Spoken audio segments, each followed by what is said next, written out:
We are bombarded with information our entire life about what we should and should not do with our money. And at the cornerstone of what we are told is we should start with a 401k. A lot of people don't question this. After all, it's what your advisor tells you to do. We've been doing it for 40 years, so of course it's the best thing to do, right? But after this 40-year failed experiment, there's an incredible amount of evidence telling us not to put our money into these retirement accounts. And I want to take a few moments today to talk conceptually about what the 401k, 403b, and IRA do to your money. And then I'm going to share with you the math behind the 401k and show you why there might be a better way to save for retirement. First, let's look at the tax issue. We've been sold on the idea that taxes are going to be lower in retirement. Well, this simply isn't true for most folks. We're in one of the lowest tax brackets in history, and we already know taxes are increasing in 2026. The government continues to spend money we don't have. Our national debt's over $30 trillion, and it's growing every second. Medicare and Social Security are running out of money. So how are they going to solve these problems? The government can cut spending, or the government can increase taxes. And guess what? The low-hanging fruit is your 401k, your 403b, and your IRA. Your money inside those retirement accounts is taxed at the highest rate when you take it out. It's a sitting duck for tax increases. The government has a permanent tax lien against that money, and we have no idea what that tax lien is going to be. There's absolutely nothing you can do about it as long as it sits in those accounts. Now, how safe do you think your money is when you've given the government the legal authority to take as much money as they want at any given point in time? I don't think it's very safe. Now, today's tax rate, 25 to 35% of the money in your retirement plan is an IOU to the IRS. How's that going to impact your retirement when taxes increase? Have you even taken that into consideration? These accounts give you no control. The government dictates what you can and cannot invest in. The government dictates when you can access your money. There's no cash flow for better opportunities, and there's no liquidity in case you need that money throughout your lifetime. And if you end up needing it because you lose a job or something, you're going to have a lot of fees to be paying just to access your own money. Now, we often hear the phrase, it's not a market loss until you sell. And the other truth to this statement is that your portfolio has no real value to it until the day you take the money out. So you have no idea what that portfolio is going to be worth in retirement. It's just numbers on a screen, and it's daily values until you capture those gains. And as long as your money sits in those accounts, there's potential to lose it all at any time. Will the market crash 5 to 7 years before or after your retirement? We have no idea. Now, what kind of retirement plan allows tens of millions of people to lose 30 to 50% of their life savings just as they near retirement? Does this sound like a secure retirement to you? Now, this slide is just showing you how much your account has to make up before fees when it loses money. Now, how long is your money going to be sitting inside your retirement account getting destroyed by fees, market losses, and opportunity costs? Could it be 26 years, 29 years, 5 years, 10 years? We have no idea. And over time, fees can easily destroy 30 to 40% or more of your returns. The reality is there are a lot of unknowns with your 401k and IRA, and this creates a lot of risks for retirement. How can you create a secure retirement with all of these unknowns? Now, if it's so bad, why do so many people put money into these accounts? Well, we've been sold on this idea that the employee match is a great gift from our employer and it's free money. And we continuously hear that this is the best way to save for retirement. And even with the employee match, you're in a losing battle. And today, we're going to look at the 401k in the best light possible. We're going to give it the benefit of the doubt. That is the best place to save money. So let's first look at a 35-year-old. Let's put in $100,000 and 8% a year is what it's gaining. And I chose 8% because most 401ks average between 5 and 8%. And if you see my video on average rate of returns, and you know a real rate of return of 8% will have a better outcome than an average rate of return of 8%. So that $100,000 at 8% a year, never losing value, would grow to about a little over $1 million. That's great. So why would you ever need to do anything else? Well, first, that's only about $64,000 a year before taxes in today's dollars. Now with inflation, 15, 20 years down the road, that could be closer to $15,000 or $20,000 a year. That's not going to be remotely enough for retirement. So let's look at a payment. We're going to put in $19,000 a year. So when we do that, we see a total of about $3.6 million. Now what does that look like with a company match? Now we hear 50% match up to the first percent, but what does that mean? It means if you're making $100,000 a year, 6% of your money, or $6,000, is eligible for a match. And your employer is matching 50% of that. So you're going to be maxed out at $3,000. Now, as a side note, most company matches have a vesting time period, which means you have to work there a certain amount of time in order to get that. And for most companies, it's on some kind of sliding scale from 3 to 6 years. So you may have to work there for 6 years before you get any of that match. But in our scenario, our employer adds an additional $269,000 to our plan. And that bumps the rate of return from 8% to 8.25%. But wait a second. If you're getting a 50% rate of return on your money, shouldn't your return go from 8 to 12%? Well, that's what they want you to think. So why did it only go up 0.25%? Well, the problem is it's only on a portion of your money. And the more money you put into these, the less impact those matched dollars have on it. And even if you only put in up to the employee match, it only makes a difference of about 0.5% to 0.75% rate of return on your overall portfolio.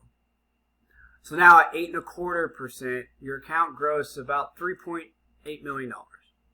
So your employer put in over $269,000 into your account, but the account grew by less than $200,000. So what happened to all that money? Well, it got ate up by fees. So what does all that free money do? It doesn't do anything for you, except cause you a tax burden in retirement.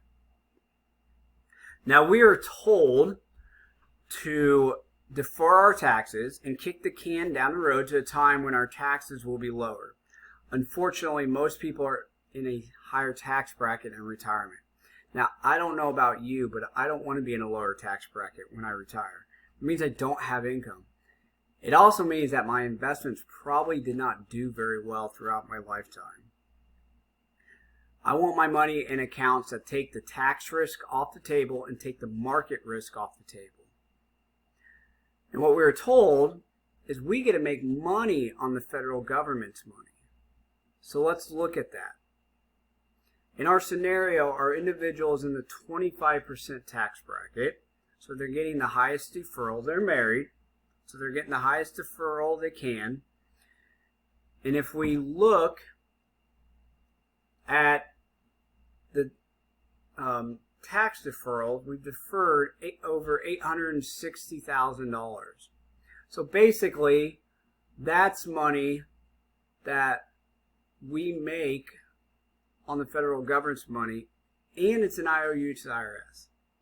So that moves our rate of return to about 9.5%. And this is as far as anybody ever thinks about their plan. They don't think about the tax consequences in retirement. They don't think about the fee consequences. Now, what hasn't been talked about yet is the reality of what really goes on behind the scenes. So let's first look at the fees. Your fees in a plan can range anywhere from 1 to 5% total.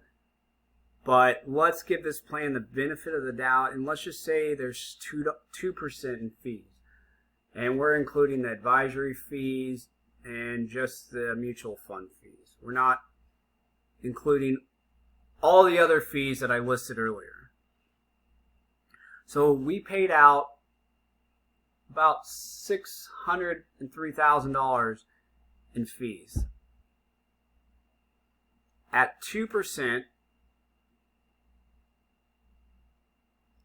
fee structure, our rate of return went from about 9.5 to about 7.4. So the reality is 2% in fees took away all the free money we got from the employer, plus all the money we got from the government, plus more. Now without the fees, you can see the account is about $3.8 million. And with the fees, it's about $2.3 million, or over $2.3 million. So we lost almost $1.45 million in future assets by paying $603,000 in fees. So how is that possible?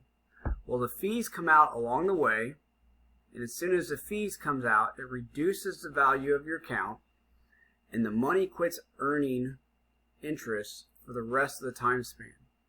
So here, $600,000 in fees took away $1.45 million in future assets. Now let's not forget about the taxes. Now unfortunately, the government got us to believe reducing taxes today would be advantageous for us in retirement. Now if we look at the taxes in the future, about $828,000, and add that in. So this assumes liquidating the account at 65, which I know isn't going to happen for most people, because for most people it wouldn't make sense. However, given the fact that our taxes are currently on sale, it does make sense for a lot of people to pay all the taxes. And I've even had some clients that paid the fees and the taxes up front, and they made up for it on the back end. So you'll see $828,000 paid in taxes ends up with a rate of return of a little over 4%. So we can do 8% a year in the market and never lose money for 30 years and still only end up with 4% return while our money is locked up, while we are risking our money. That's pretty serious. Now, how many times have you seen a 401k increase and never lose value? A lot of people say, well, I only use a Roth. Well, if it's in a 401k, you still have fees and you still have market losses. And if it's in an IRA, you have market losses, fees, and you can't put enough money into them to even put a dent in your retirement. Now, I want to talk about something else we didn't think about. Of that $100,000 in the account, $25,000 is deferred taxes that would have gone to the federal government, and $75,000 is ours. But we put, so let's break this down. For every $19,000 put into the plan, the federal government missed out on 25% of that in taxes, correct? So that means for every year, the federal government missed out on $4,700 in taxes. So that total is about $142,500. We're supposed to make money on the government's money, right? Well, let's see how much money they made off of this deal. So we're going to add together the $142,000 plus the $25,000 that we deferred. So we deferred $167,000, and yet the government ended up collecting over $828,000 in taxes. So my question is, who earned more money on the federal government's money? Government came out ahead. So the government can't directly invest in the stock market, but what they do is they invest in the stock market through us. Now, what do you think their rate of return on this was?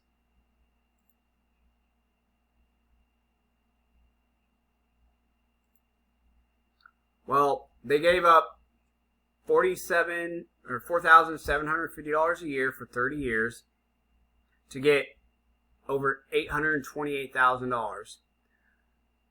They got almost an 8% return out of it. And we only got a 4% return on it. So they take in more profit from your retirement plan than what you do. Now, what if we didn't make 8%? What if we only made 6%? That drops our rate of return to 3.69%. So what if we need this money for a deal of a lifetime, or we lose our job, or we get sick? You know, this money is locked up.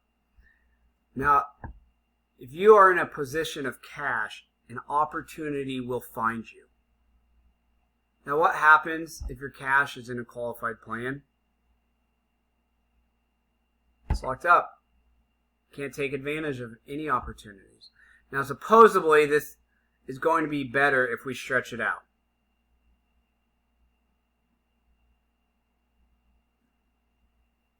So let's stretch this out.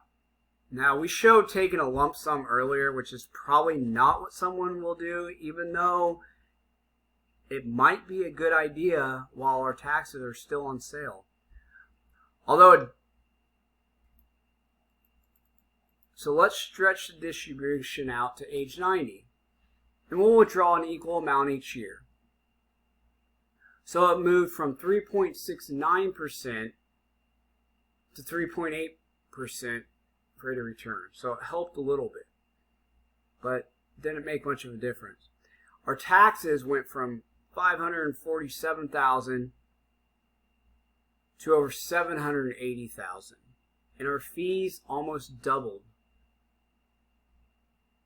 We had to wait to take out our money, and we had to risk our money. Now, assuming taxes don't increase during this time period, and we are assuming we never lose any money, but what do you think taxes are going to do? Do you think they are going... Now it's been pounded into our heads that we need to put money into a 401k or an IRA, or we will not have a secure retirement. But what security do these financial vehicles provide? They don't protect us from taxes. They don't protect us from market losses. They don't protect us from running out of money. The volatility of the market gives zero security in retirement. And if the market gave us security, no one would ever worry about what the market is doing. Why do you want this much uncertainty and unpredictability? Why do you want your retirement dictated by what the stock market and by what taxes do? It doesn't have to be this way. The next time you hear an advisor or some TV personality talking about average rate of return or telling you to put your money into a 401k, it's an immediate red flag for you to know that what they are talking about is meaningless. We want to know the real rate of returns. We want to have some guarantees and some certainty in retirement. We want to preserve some wealth for retirement. I invite you to reach out to me and learn more about other financial topics, but I also invite you, but also how you can get guarantees, tax-free use of money, and learn about the infinite banking strategy.